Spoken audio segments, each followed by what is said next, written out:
Gauntlet hit US arcades in 1985. The game was developed and published by Atari Games, as well as US Gold.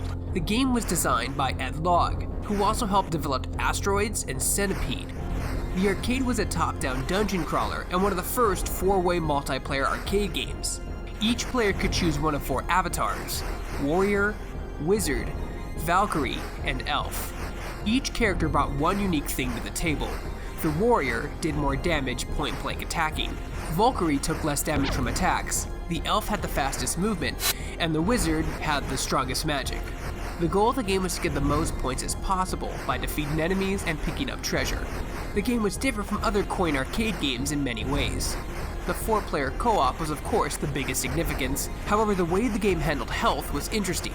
Rather than coins equaling a number of tries, each coin would net you 2,000 health by default. Your health would slowly drain down as you played or took damage from enemies. Adding more funds would give you more health. You could also find health pickups in the form of food. In fact, Gauntlet was one of the first games to use turkey as a universal symbol for health, which became a historic icon in the video game industry. However, the food could be destroyed if attacked, so you had to be careful. You could also find keys as pickups. These would allow you to open off blocked walls within the game. And lastly, potions could be found and stored. These could be activated on screen to kill enemies visible to you. It was also unique in the fact that Gauntlet didn't have any music, other than a few jingles and quick sound effects. The game had no soundtrack. The music you're hearing now is from Gauntlet Legends.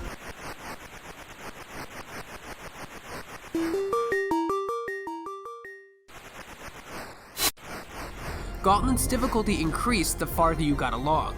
There wasn't an end either. Levels would just cycle through and get harder and harder, and then eventually start to mirror other levels. Once you'd gotten toward the harder endgame levels, the game really opens up and starts to add puzzle elements on where to go and what to attack, adding some strategy to the game. Gauntlet also had voice work, and it was relatively new tech for Atari Games. But I, for one, can't really understand half of what the voice says without a list of voice lines provided by Google.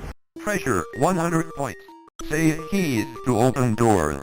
Save potions for later use. Oh. Wizard now has extra shot speed. Remember, don't shoot food. Find a hidden potion. Looks like you lose. Gauntlet was a mass success, selling over 7,000 cabinets in the US alone. The original game was ported to every home computer console, the NES and the Sega Genesis.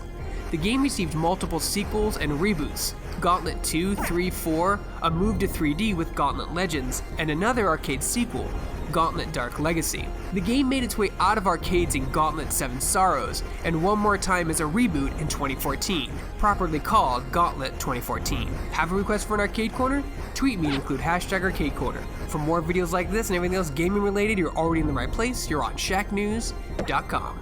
Next time on Shack's Arcade Corner.